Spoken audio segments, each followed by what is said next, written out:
Hi,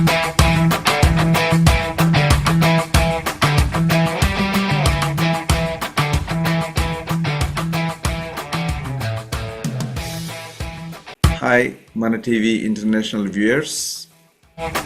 After the landslide victory of President Trump, we invited a special guest, Burra, popularly known as Vish Burra, a hardcore Republican.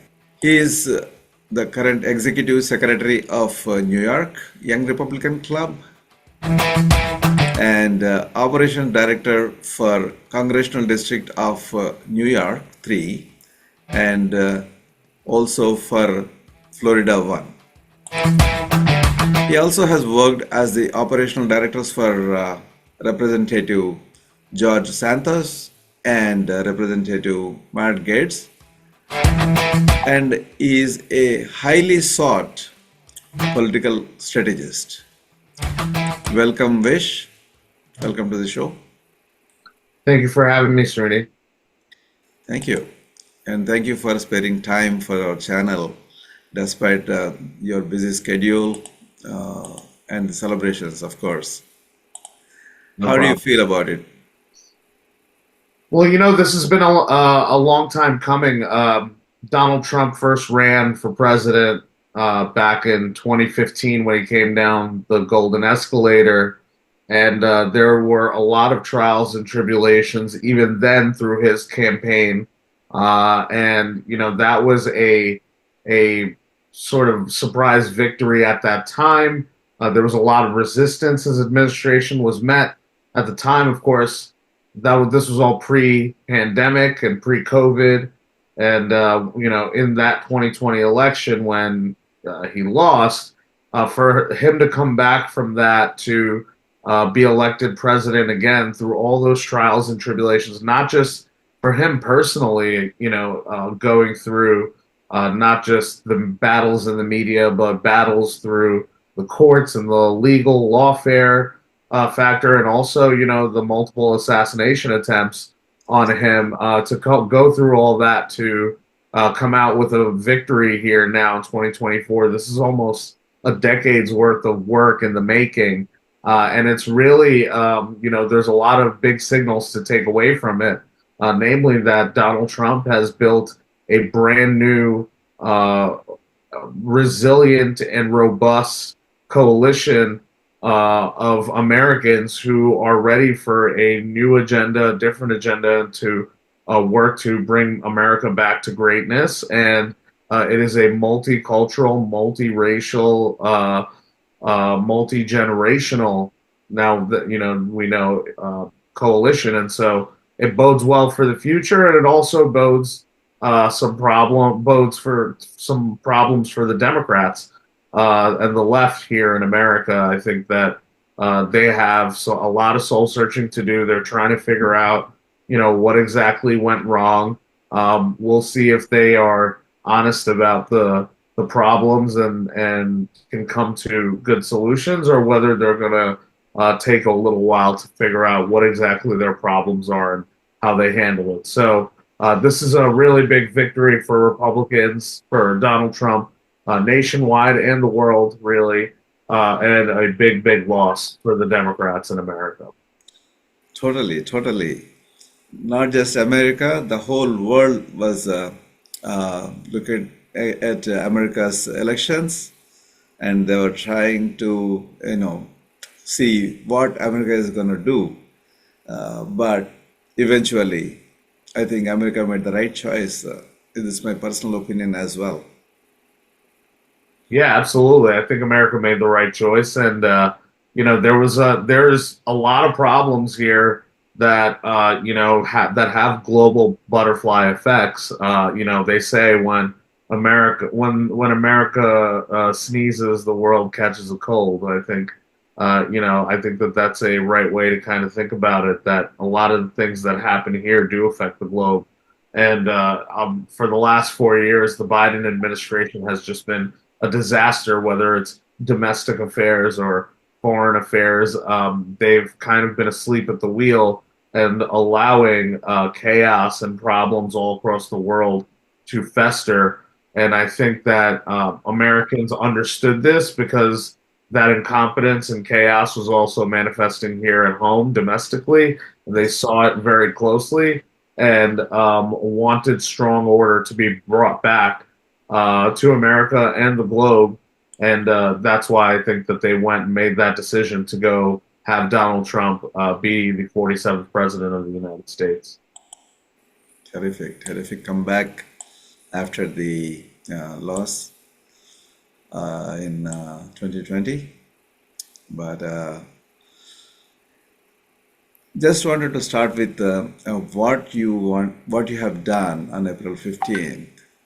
The You are the main organizer of a rally in New York City. So anything happens in New York attracts the not just the nation's attention but also the world's attention. So how were you were able to pull such a mammoth crowd for the rally within a short span of I think less than a week, I believe, Visha? Yeah, so I believe you're referring to Donald the Trump campaign's rally in the Bronx, New York, at the time. Now, yes, that there was a quick turnaround from what I can remember from that for that event. First of all, as the New York Young Republican Club, we provided over, I believe, 60 to 70 volunteers at the time, and the rally location was Crotona Park. It had a capacity of about 15 to 20,000 people at the time. I Yeah. think something like another 15 to 20,000 people were outside in the streets trying to get in and unfortunately couldn't get in. But there were about 40 to 50,000 people in the streets in that area at that time. And our club has been very obviously influential in New York politics over the last half a decade, um, especially downstate, and we've been able to develop channels and lists where we're able to obviously get the word out that things are happening.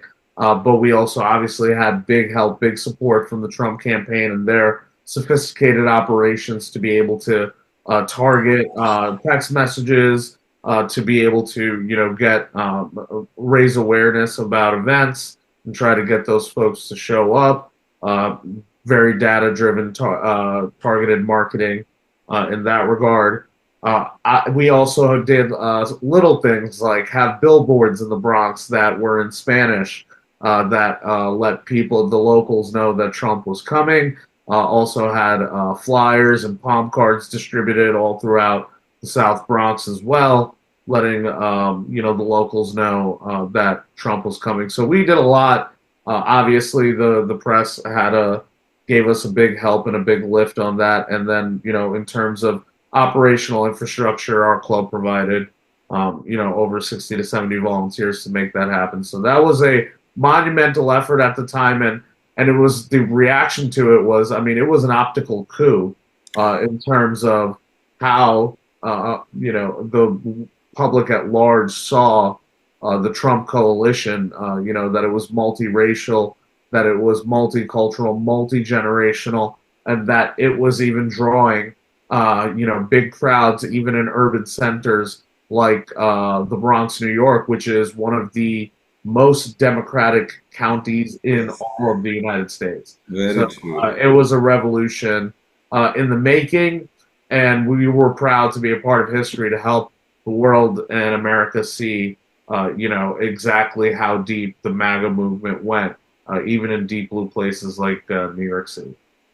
Absolutely, absolutely. That shows your organizing capabilities and also, your call, how it pulled the thousands of people into the rally. Congratulations again on that as well. Thank you. So, straight question. What do you think are the main reasons why America voted for Donald Trump? Well, I mean, I think it's very clear with the disciplined messaging that the Trump campaign and Donald Trump were really pushing out on the campaign trail. I mean, poll after poll for the last 2 to 3 years really showed that immigration and border security were easily the number one issue for Americans, across the spectrum at almost 60%. And not, I mean, not only that, you got to understand the MAGA movement, the Trump movement since 2016 has always been about broad immigration reform, immigration control, making getting stricter control and better order around immigration and better incentive systems around immigration. It's always been about this broad immigration reform, and so that issue got supercharged over the Biden administration. As they just kind of let the border loose, and Americans were seeing it, and every state became a border state, and every town became a border town. Every city became a border city. Soon enough, these folks are finding their way up to places like New York City, where we see a massive influx of illegal immigrants that were just coming and really costing the New York City taxpayers here billions upon billions of dollars in liabilities and costs. So these were things that every American in every part of the country were experiencing. Add to that the problem of inflation, the out of control spending by the Biden Harris administration, and really the Democrats that were in control for the first half of his admin in the House, and then the Republicans in the second half. A lot of the spending got out of control, and that led to a massive amount of inflation. People were, obviously tax rates at 30%, plus, an inflation rate devaluing your dollar another 20%. I mean, one out of every $2 was eaten by government incompetence and upkeep. And so, this was just an unsustainable model for the everyday American. I think Americans everywhere simply couldn't afford another Biden Harris 4 years, and they decided to go with Donald Trump to help them get out of this mess. How about what is your take on the international affairs, like the wars, and what is the trust the Americans as well as the world reposed on Donald Trump, that he would show some answer, or he would get an answer for all these issues? Yeah, I think, well, Donald Trump has always been a peace through strength kind of guy. I think that he wouldn't, for his own optics, wouldn't allow big conflicts to take place under his watch. I think, first of all, leaders of foreign nations, big foreign nations and powerful foreign nations, whether that's a Bibi, whether that's a Putin, whether that's an Orban, a Kim Jong Un, and Macron, you name it, any Xi Jinping, I think a lot of these folks respect Donald Trump and realize that when he is president and he is there conducting world affairs, that he is an adult in the room, and he will take the leadership role that America always has, and we'll try to keep peace amongst the world and the nations. And I think disputes, and such as what's happening with the war in Ukraine and Russia, and with what's happening with Israel Palestine, I think Donald Trump has an incentive to make those things come to an end quickly. I think, first of all, the MAGA movement and Republicans it's a different party than it was just 10, 20 years ago, in terms of what their appetite for war is, and for this idea of nation building and exporting democracy, exporting liberalism. I think that Republicans are really tired of it.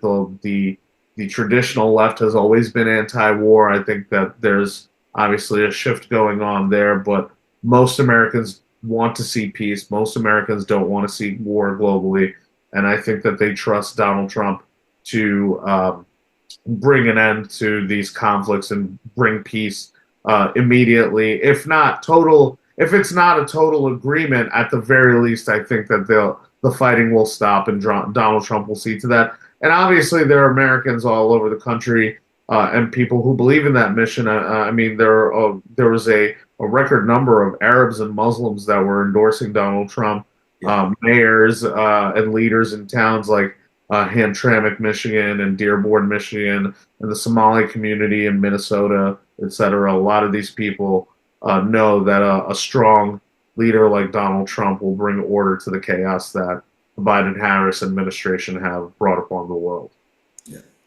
The important attribute or trait of a leader should be like he should be able to take decisions, decisions that would resolve the issues, or if not resolve, like you said, at least contain the issues, right? So, So I think Trump had been known for his has been known for his straight talk and straight shooter. He never minced his words, nor he let the issues slide away, or just sit on the issues and not resolve it. He- that's right. That's right. Well, I mean, I think a lot of people, I think the media, quite frankly, has done a big disservice to just the people who listen to them and who take and to the people who take their word yes, for that they believe that the things that the media says is true. I mean, a lot of people have been lied to. Donald Trump is not some radical right winger, crazy Republican type. He's not any of those things. But Donald Trump is a pragmatic, really centrist technocrat, if anything. He doesn't really allow ideology to bog him down, and instead, makes the right pragmatic moves and decisions that lead to results that are both good and logical. absolutely. So in terms of the leading the party, how Trump was able to, with his capabilities, with his, the traits, how, because you are part of the whole army, army of soldiers working for Donald Trump. So, what was your thoughts? I mean, how he was able to influence you guys or support you guys in, and also how you gave it back to him. Yeah, I think that uh, because it was so improbable his victory in 2016, a lot of us were just ill prepared for what was the work that was about to be ahead of us, which was not just governing, but to make sure that this project, this Make America Great Again project, would sustain itself and be resilient over time. I think that we were in a interesting position where we didn't even know how popular our ideas were, or how popular Donald Trump's ideas were, that he was made the president essentially overnight to implement those ideas, and he didn't really understand how where the apparatus was, or where the people with those both the ideas that he wants to execute, and also have the experience in the space to get it done. I think there was a real dearth of those people at that time, and over the years, whether that's through community organizing on a local grassroots level that Donald Trump inspired, whether that's obviously his endorsements for the House and the Senate, over the years since, his administration, and through the Biden-Harris administration. This is a completely different party, if you look at it 8 years, from when he first won in 2016. It really is the Trump party. So many more of his loyalists are placed throughout the House and throughout the Senate. There's so many more media outlets and personalities and influencers who have gained the trust, and who have proved their bona fides sort of to the movement, and to the masses out there, to be a consistent point of engagement to the masses out there, and trying to convert people daily as well. And then having more people who have worked in the government and have worked in these governing roles, but also are sympathetic to the ideas of MAGA and America First and whatnot. Now in 2024, there is much more of a broad horizontal apparatus that is ready to execute on Donald Trump's agenda, that just wasn't there in 2016.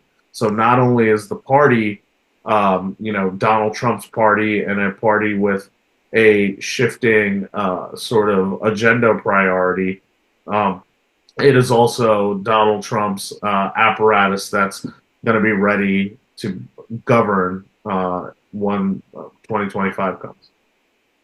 Yep, that's great. And there's a transformation, after the loss, there's a lot of lessons learned and improvisations from the policies of the party policies perspective.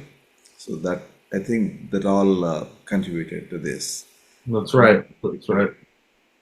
There was a lot of organizing on the ground. There was a lot of, doing boring party meetings, doing poll working and precinct working and, all of this stuff. This is the boring stuff, but this is the stuff that, leads to power. And so a lot of people, whoever believed in it, went and did it. And now that has, kind of shown its fruits. And this will, again, this kind of monumental transportation does not happen overnight. It takes time. It takes years. This is again the work of a decade that has really bared some big fruits for us. And a strong determination as well, right? That's To right. fight back all the odds which you just listed, like the assassination attempts and the legal, especially the legal battles, and the shadow of January 6th, I guess, the Yeah. capital. Yeah. So he was able to survive through all of them, and despite all these odds, I think America believed in his leadership per se, I guess. Well, yeah, I think that the thing is, Americans remembered. It was not all that long ago in retrospect where Donald Trump was the 45th president of the United States, and Americans remembered that. And then, especially once Joe Biden was elected, and Americans got a taste of that. I think Americans realize, remembering what Donald Trump was and how it was under him, and then understanding how it is under the Biden Harris administration. I think people looked back and thought, what, when Trump was in charge, those were the better days, and everything, compared to this, uh, Donald Trump would be a much needed improvement. And so I think that Americans just had a model to compare. This was really two presidents versus each other in this. Well, at least up until Joe Biden dropped out, it was a competition between two presidents, both with presidential records to compare against. And again, Joe Biden had come up short big time on that. Obviously, he had literal physical incapabilities. He had to drop out. He was forced out, really. And Kamala Harris came in, and she was just ill prepared for the moment. I think she was just ill equipped for the scale and the size of not just the demands of a presidential campaign, but also her opponent, who was a former president and is now the current president. You actually touched upon my other question as what do you think were the reasons for Democrats losing this election? And initially, it was uh, when Biden was there as a what you call during the Biden's presidency, his physical and also the way he is to handle his at times the kind of memory loss. I don't know how to put it that, but those kind of things kind of put Democrats at a lesser advantage compared to President Trump. But Kamala Harris, I thought she would make a difference in terms of influencing America, right? So, what do you think the factors contributed to her loss? Yeah, so obviously Joe Biden was already degrading and not only was his physical state degrading, but the state of the country was obviously degrading with the border crisis, with the illegal immigrant sort of invasion crisis taking place, the inflationary crisis. All of these things really, came to a head in 23 and, throughout 24. Uh, I think that there was already an environment that was just really bad for Democrats as is, and then what I think Democrats thought was if they had somebody who just wasn't as feeble as Biden, that they can then uh, possibly fight their way out of uh, the bad environment with maybe somebody who's able to look better or sound better than Biden and make their message or their pitch sound better. What I think they didn't expect is Kamala Harris to be so Yeah.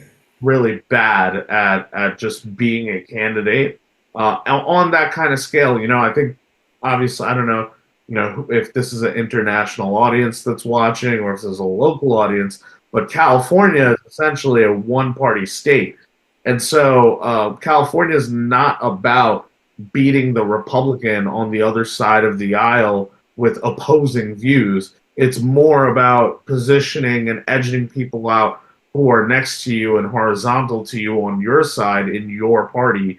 And so and really knowing people who are going to put you in the right places and moving you up the ladder.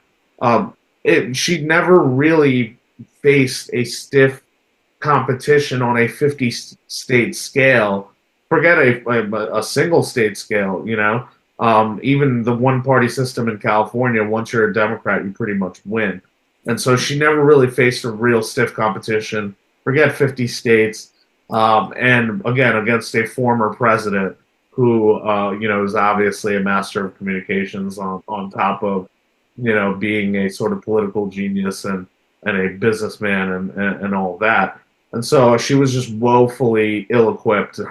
She was not prepared to she just didn't have the traits or the tools to be able to lift the Democratic Party and her candidacy out of the already terrible environment that the Democrats had essentially created for themselves. So, To be honest, or I should say, Democrats did put a stiff fight. It's almost the numbers were swinging, like between 47, 50, 52. So they did give kind of a fight, but I think at the end, uh, when an American went to voting, that's when I think the whole thing transformed and changed in favor of Trump. I may have to disagree with you there. I think that most of the fight that was provided or that came about wasn't really from Kamala. It was mostly from her allies in the media and in the mainstream media. I think that they were doing a lot of the heavy lifting for the campaign for Kamala. And obviously, there's only so much you can do. Eventually, people want to hear from the candidate, and she did a really bad job of getting her message out, getting herself out.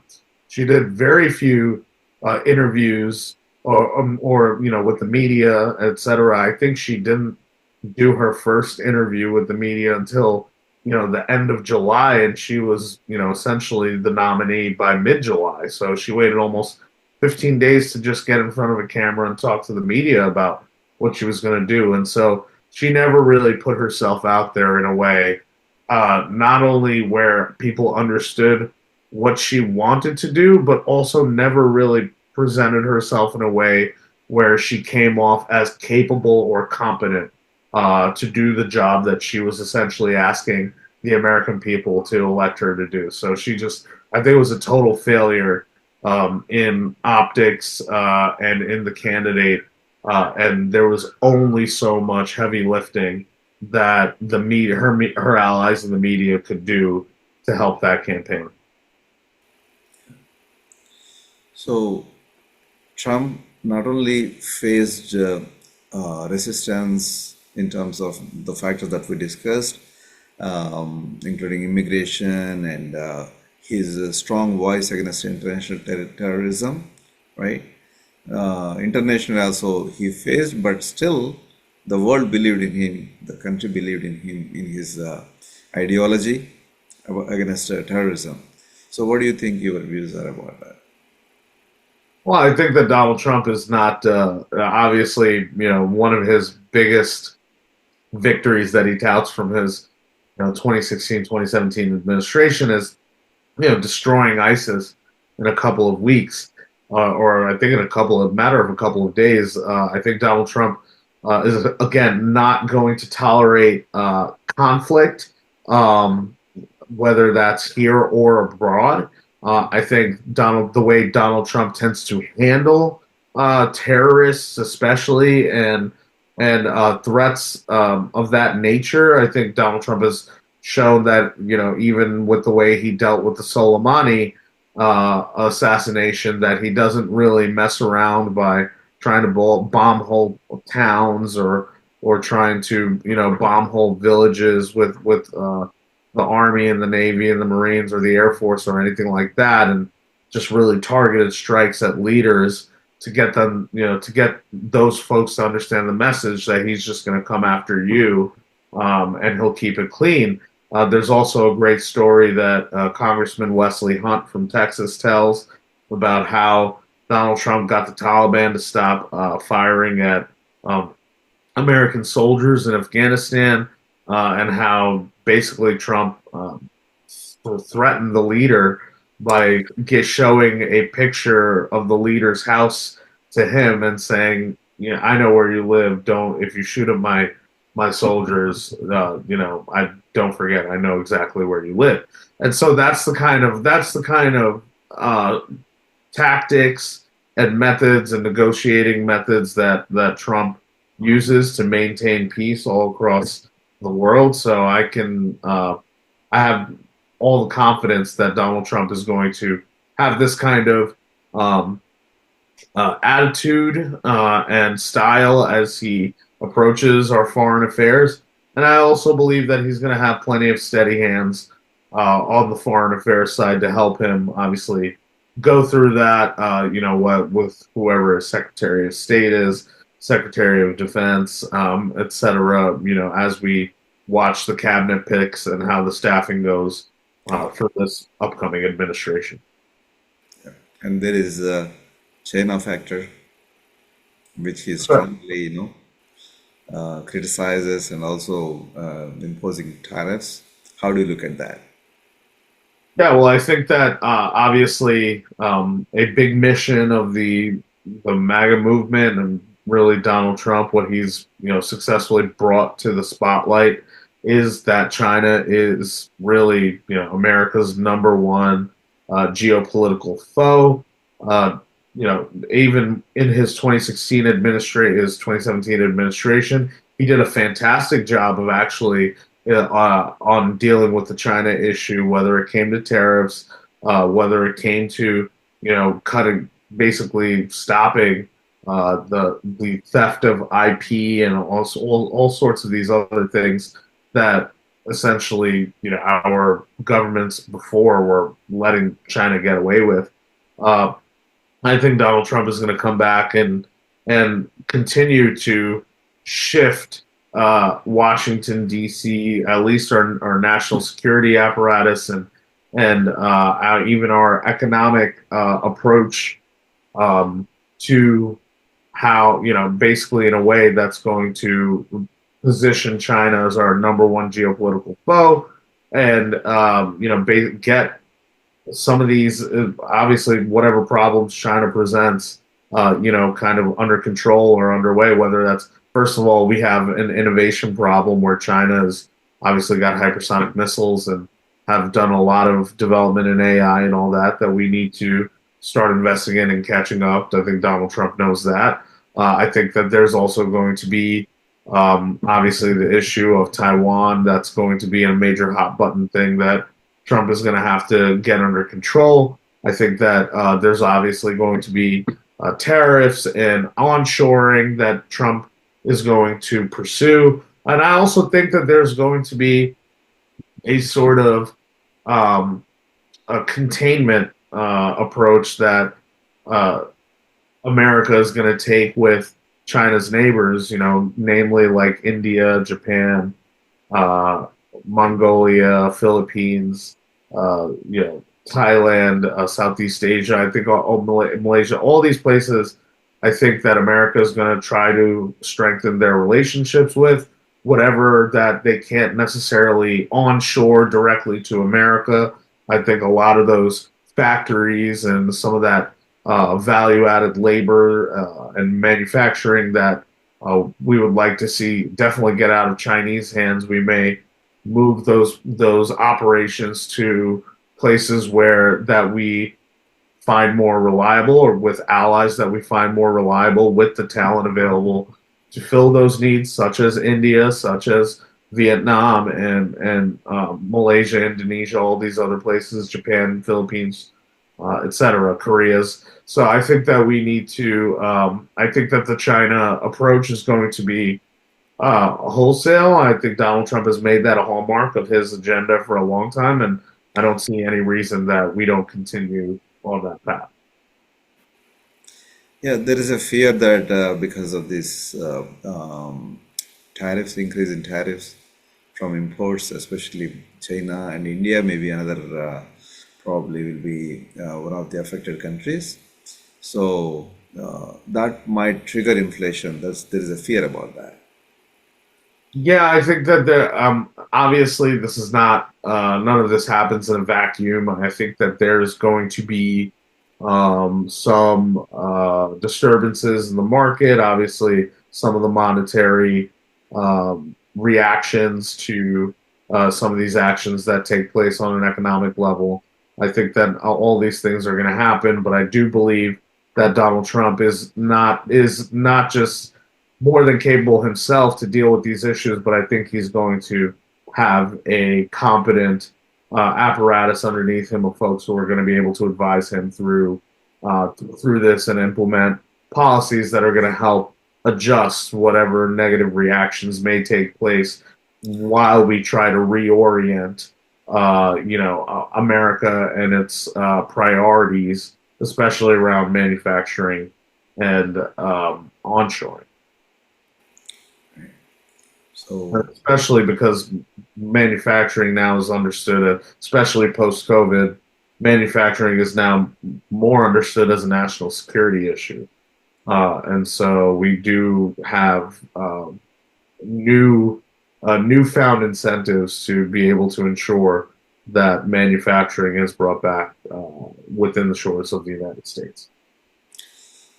immigration is another big policy where he earns both criticism as well as love from America because he puts country first, and he is a very strong nationalist. He believes in his country first, then only about the other appeasement policies of the other party, letting illegals or any kind of appeasement policies of that. So that is where I think it's the biggest strong point of Trump, that he won the hearts of the Americans as well as people who believe in nationalism. Like every American Indian, you're American Indian too, um, and they believed in nationalism. Basically, they love nationalism, country first. Then everything else is right. So in this, especially India, from India, there are a lot of students that come over here, a lot of H-1B visas. So what do you think Trump's policy would be? He promised a green card for all those who graduate from the colleges. I don't know how practicable it will be. Wish it is, because America does need educated as well as strong skilled labor. So, what do you think in that area?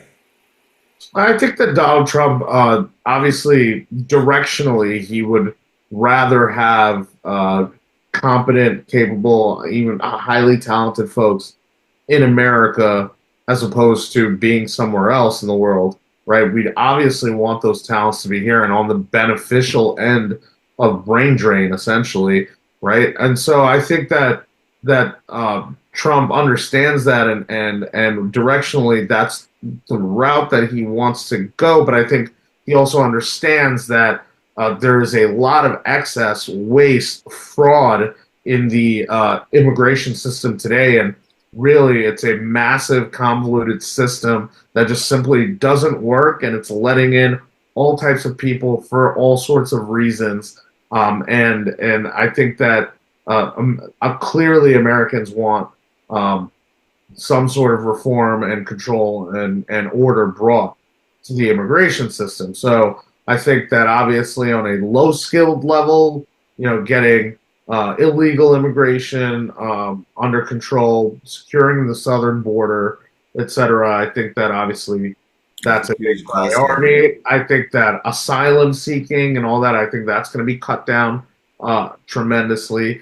I think when it comes to let's say high skilled labor, H-1B visas, your F-1s, your university types. I think Trump will definitely want, let's say he'll definitely want those folks, but I think he'll definitely try to make the conditions, at least reform them in a way to make sure that those who are truly qualified get to stay.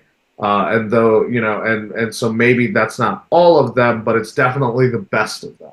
And so I think that there's going to be some sort of standard shift that way, where maybe it's not as many as it used to be, but it certainly is the best of them. And so that's I think that is the system that Americans would be more okay with from a legal, high skilled perspective, especially the H-1B visas and et cetera. I think there's certainly going to be a shift in the stand. Okay, here is one personal question. Being an American Indian born to parents from Indian origin, right? How did they let you go into the politics at all? A dream of any Indian parent is like somebody, their children become a doctor or engineer. Now this IT is another area, right? So, what was your journey from beginning to land up to this place? Well, look, I did IT for a little while too, right? I think that really my political journey, with being born in America, obviously to two Indian parents, immigrants. Um, I think born and raised here, Brooklyn, Staten Island, New York City, essentially, and go to school here and all that. Look, I love America. I've always had an interest in some kind of politics, Uh, and really when I saw Donald Trump get involved, run for president, hear his message, hear the problems he was pointing out. I felt like I saw a lot of those problems um, in my real life, whether that was directly or indirectly, and a lot of the problems that he identified, I agreed were problems, and I agreed with a lot of the solutions that he outlined, and so that was real. And when he won, I think that it was a big wake up call for everybody that people really want real change, big change, real change, and I wanted to help make that happen, and so I just kind of got involved. My parents didn't let me do anything. I just decided to do it myself because of my interests. As a hobby, really, it started on my free time and just volunteer work and all that, and right. eventually it became something real where I got offered by Steve Bannon to go produce his podcast, The War Room, and doing that, and then doing the Hunter Biden laptop and exposing that with Steve, and that kind of reinforced my bona fides in this Very movement. critical issues that Yeah, and from there it became it just became my life, my commitment, and even especially after 2020.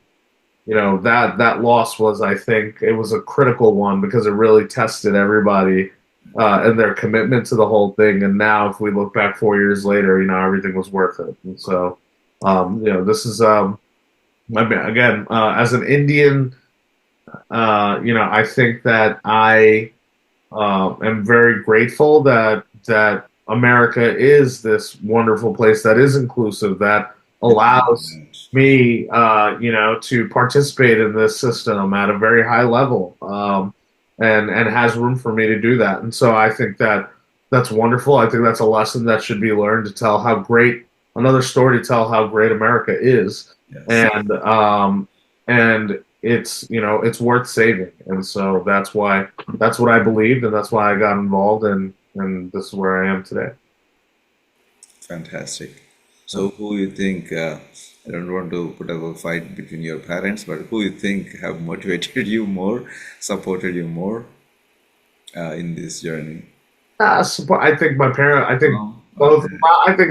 I think mom and dad both have, and my younger brother. I think everybody has been really nothing but supportive. I don't think I've ever gotten Yeah. a wrong look for what I've done. And I think honestly that they're super proud. My mom shares all my stuff everywhere with all her friends, so maybe Proud mom, I definitely. can thank her a little extra for making me famous amongst her circles. So Yeah. yeah, so I think that yeah, mom's been a real big supporter, and dad obviously a really big supporter too. I've taken my dad to Mar-a-Lago, so Okay. that's what he's been there. So He, yeah, everyone's been super supportive. So. wonderful, wonderful. You should congratulate both the parents, Mr. Nag Bora and Rajeshwari Bora, for initially there was resistance. I know. I've been a family friend of you guys. There was resistance. Even I was like, why?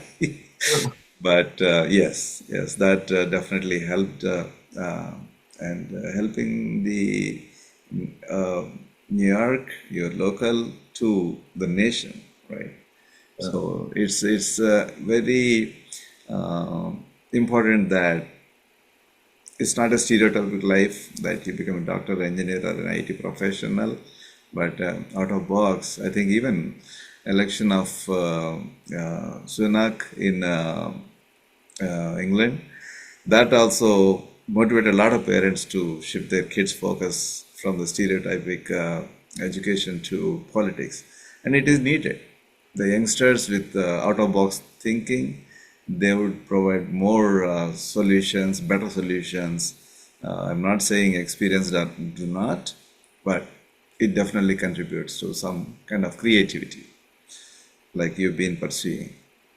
So, Yeah, yeah. Well, I congratulations. think that if you have an interest, if you have a skill, if you have the charisma, if you have the will, um, you should get involved. If you have really, if you have, especially if you come from a good family, you have assets, properties, land, businesses, etc., things to protect, big family.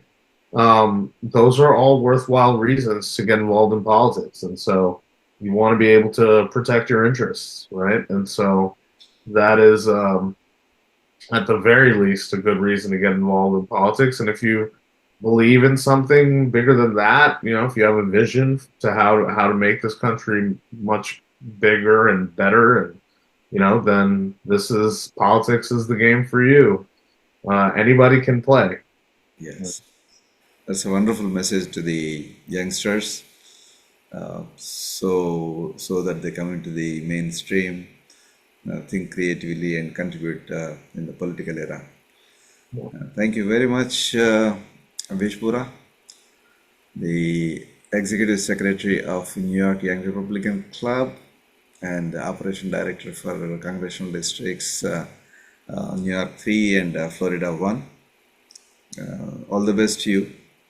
All right. We wish to see you grow further up, All right. and maybe one day you become the senator for Staten Island, your Yeah, homeland.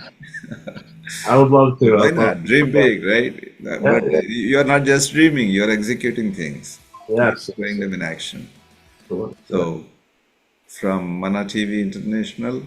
All the best, and good luck to you. Thank you, Shruti.